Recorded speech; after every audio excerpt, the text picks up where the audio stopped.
தானியேல் 9ஆம் அதிகாரம். கல்தேயருடைய ராஜ்யத்தின் மேல் ராஜாவாக்கப்பட்ட மேதிய குலத்தானாகிய அகாஸ்வேருவின் புத்திரனான தரியு ராஜ்யபாரம் பண்ணுகிற 1ஆம் வருஷத்திலே தானியேலாகிய நான் எருசலேமின் பாழ்கடிப்புகள் நிறைவேறி தீர 70 வருஷம் செல்லும் என்று கர்த்தர் எரேமியா தீர்க்க தரிசியோட சொல்லிய வருஷங்களின் தொகையை புஸ்தகங்களால் அறிந்து கொண்டேன். நான் உபவாசம் பண்ணி இருட்டிலும் சாம்பலிலும் உட்கார்ந்து தேவனாகிய ஆண்டவரை ஜெபத்தினாலும் விண்ணப்பங்களினாலும் தேட என் முகத்தை அவருக்கு நேராக்கி என் தேவனாகிய கர்த்தரை நோக்கி ஜெபம் பண்ணி பாவ அறிக்கை செய்து, ஆண்டவரே, உம்மில் அன்பு கூர்ந்து உம்முடைய கற்பனைகளை கை கொள்ளுகிறவர்களுக்கு உடன்படிக்கையையும் கிருபையையும் காக்கிற மகத்துவமும் பயங்கரமுமான தேவனே, நாங்கள் பாவம் செய்து அக்கிரமக்காரராய் இருந்து துன்மார்க்கமாய் நடந்து கலகம் பண்ணி உம்முடைய கற்பனைகளையும் உம்முடைய நியாயங்களையும் விட்டு அகன்று போனோம். உமது நாமத்தினாலே எங்கள் ராஜாக்களோடும் எங்கள் பிரபுக்களோடும் எங்கள் பிதாக்களோடும் தேசத்தினுடைய சகல ஜனங்களோடும் பேசின தீர்க்க தரிசிகளாகிய உம்முடைய ஊழியக்காரருக்கு செவிகொடாமற் போனோம். ஆண்டவரே, நீதி உமக்கே உரியது. உமக்கு விரோதமாக செய்த துரோகத்தின் நிமித்தம் உம்மாலே சமீபமும் தூரமுமான எல்லா தேசங்களிலும் துரத்தப்பட்டிருக்கிற யூத மனுஷரும் எருசலேமின் குடிகளும் சகல இஸ்ரவேலருமாகிய நாங்கள் இந்நாளில் இருக்கிறபடியே வெட்கம் எங்களுக்கே உரியது.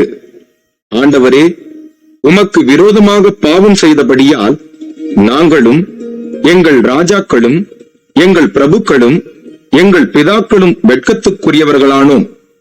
அவருக்கு விரோதமாக நாங்கள் கலகம் பண்ணி அவர் தீர்க்க தரிசிகளாகிய தம்முடைய ஊழியக்காரரை கொண்டு எங்களுக்கு முன்பாக வைத்த அவருடைய நியாய பிரமாணங்களின்படி நடக்கத்தக்கதாக நாங்கள் அவருடைய சத்தத்துக்கு செவிகொடாமற் போனோம். ஆனாலும் எங்கள் தேவனாகிய ஆண்டவரிடத்தில் இரக்கங்களும் மன்னிப்புகளும் உண்டு. இஸ்ரவேலர் எல்லாரும் உமது நியாய பிரமாணத்தை மீறி உமது சத்தத்துக்கு செவிகொடாமல் விலகிப் போனார்கள். அவருக்கு விரோதமாக பாவம் செய்தோம். ஆகையால் தேவனுடைய தாசனாகிய மோசேயின் நியாய பிரமாண புஸ்தகத்தில் எழுதியிருக்கிற சாபமும் ஆணையாக்கினையும் எங்கள் மேல் சொரியப்பட்டன. எருசலேமில் சம்பவித்தது போல வானத்தின் கீழ் எங்கும் சம்பவியாதிருக்கிற பெரிய தீங்கை எங்கள் மேல் வர பண்ணினதினால் அவர் எங்களுக்கும் எங்களை நியாயந்தீர்த்த நியாயாதிபதிகளுக்கும் விரோதமாக சொல்லியிருந்த தம்முடைய வார்த்தைகளை நிறைவேற்றினார். மோசேயின் நியாய பிரமாண புஸ்தகத்தில் எழுதியிருக்கிறபடியே இந்த தீங்கெல்லாம் எங்கள் மேல் வந்தது. ஆனாலும் நாங்கள் எங்கள் அக்கிரமங்களை விட்டு திரும்புகிறதற்கும் உம்முடைய சத்தியத்தை கவனிக்கிறதற்கும் எங்கள் தேவனாகிய கர்த்தரின் முகத்தை நோக்கி கெஞ்சினதில்லை. ஆதலால் கர்த்தர் கவனமாயிருந்து அந்த தீங்கை எங்கள் மேல் வர பண்ணினார். எங்கள் தேவனாகிய கர்த்தர் தாம் செய்து வருகிற தம்முடைய கிரியைகளில் எல்லாம் நீதியுள்ளவர். நாங்களோ அவருடைய சத்தத்துக்கு செவிகொடாமற் போனோம். இப்போதும் உமது ஜனத்தை பலத்த கையினால் எகிப்து தேசத்திலிருந்து புறப்பட பண்ணி இந்நாள் வரைக்கும் இருக்கிறபடி உமக்கு கீர்த்தியை உண்டாக்கின எங்கள் தேவனாகிய ஆண்டவரே, நாங்கள் பாவம் செய்து துன்மார்க்கராய் நடந்தோம். ஆண்டவரே, உம்முடைய சர்வ நீதியின்படியே உமது கோபமும் உமது உக்கிரமும் உம்முடைய பரிசுத்த பர்வதமாகிய எருசலேம் என்னும் உம்முடைய நகரத்தை விட்டு திரும்பும்படி செய்யும். எங்கள் பாவங்களினாலும் எங்கள் பிதாக்களின் அக்கிரமங்களினாலும் எருசலேமும் உம்முடைய ஜனமாகிய நாங்களும் எங்கள் சுற்றுப்புறத்தார் யாவருக்கும் நிந்தையானோம். இப்போதும் எங்கள் தேவனே, நீ உமது அடியானுடைய விண்ணப்பத்தையும் அவனுடைய கெஞ்சுதலையும் கேட்டு பாழாய் கிடக்கிற உம்முடைய பரிசுத்த ஸ்தலத்தின் மேல் ஆண்டவரின் நிமித்தம் உமது முகத்தை பிரகாசிக்க பண்ணும். என் தேவனே, உம்முடைய செவியை சாய்த்து கேட்டருளும். உம்முடைய கண்களை திறந்து எங்கள் பாழிடங்களையும் உமது நாமம் தரிக்கப்பட்டிருக்கிற நகரத்தையும் பார்த்தருளும். நாங்கள் எங்கள் நீதிகளை அல்ல, உம்முடைய மிகுந்த இரக்கங்களையே நம்பி எங்கள் விண்ணப்பங்களை உமக்கு முன்பாக செலுத்துகிறோம். ஆண்டவரே கேளும். ஆண்டவரே மன்னியும். ஆண்டவரே கவனியும்.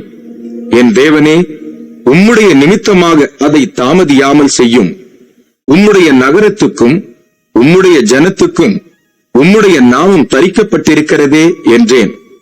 இப்படி நான் சொல்லி ஜெபம் பண்ணி என் பாவத்தையும் என் ஜனமாகிய இஸ்ரவேலின் பாவத்தையும் அறிக்கையிட்டு என் தேவனுடைய பரிசுத்த பர்வதத்துக்காக என் விண்ணப்பத்தை என் தேவனாகிய கர்த்தருக்கு முன்பாக செலுத்திக் கொண்டிருந்தேன். அப்படி நான் ஜெபம் பண்ணி கொண்டிருக்கும் போதே முதல் தரிசனத்திலே நான் கண்ட புருஷனாகிய காபிரியேல் வேகமாய் பறந்து வந்து அந்திப்பலியின் நேரமாகிய வேளையிலே என்னை தொட்டான். அவன் எனக்கு தெளிவுண்டாக்கி என்னோடே பேசி, தானியேலே, உனக்கு அறிவை உணர்த்தும்படி இப்போது புறப்பட்டு வந்தேன். நீ மிகவும் பிரியமானவன். ஆதலால் நீ வேண்டிக் கொள்ளத் தொடங்கின போதே கட்டளை வெளிப்பட்டது. நான் அதை அறிவிக்க வந்தேன். இப்போதும் சொல்லுகிற வார்த்தையை நீ கவனித்து கேட்டு தரிசனத்தை அறிந்து கொள். மீறுதலை தவிர்க்கிறதற்கும் பாவங்களை தொலைக்கிறதற்கும் அக்கிரமத்தை நிவர்த்தி பண்ணுகிறதற்கும் நித்திய நீதியை வருவிக்கிறதற்கும் தரிசனத்தையும் தீர்க்க தரிசனத்தையும் முத்திரிக்கிறதற்கும் மகா பரிசுத்தமுள்ளவரை அபிஷேகம் பண்ணுகிறதற்கும் உன் ஜனத்தின் மேலும் உன் பரிசுத்த நகரத்தின் மேலும் 70 வாரங்கள் செல்லும்படி குறிக்கப்பட்டிருக்கிறது. இப்போதும் நீ அறிந்து உணர்ந்து கொள்ள வேண்டியது என்னவென்றால், எருசலேமை திரும்ப எடுப்பித்து கட்டுகிறதற்கான கட்டளை வெளிப்படுவது முதல் பிரபுவாகிய மேசியா வருமட்டும் 7 வாரமும் 62 வாரமும் செல்லும். அவைகளில் வீதிகளும் அலங்கங்களும் மறுபடியும் கட்டப்படும். ஆனாலும் இடுக்கமான காலங்களில் இப்படியாகும். அந்த 62 வாரங்களுக்கு பின்பு மேசியா சங்கரிக்கப்படுவார். ஆனாலும் தமக்காக அல்ல, நகரத்தையும் பரிசுத்த ஸ்தலத்தையும் வரப்போகிற பிரபுவின் ஜனங்கள் அழித்து போடுவார்கள். அதன் முடிவு ஜலப்பிரவாகம் போல இருக்கும். முடிவு பரியந்தம் யுத்தமும் நாசமும் உண்டாக நியமிக்கப்பட்டது. அவர் 1 வாரம் அளவும் அநேகருக்கு உடன்படிக்கையை உறுதிப்படுத்தி அந்த வாரம் பாதி சென்றபோது பலியையும் காணிக்கையையும் ஒழிய பண்ணுவார். அருவருப்பான செட்டைகளோட பாழாக்குகிறவன் வந்து இறங்குவான்.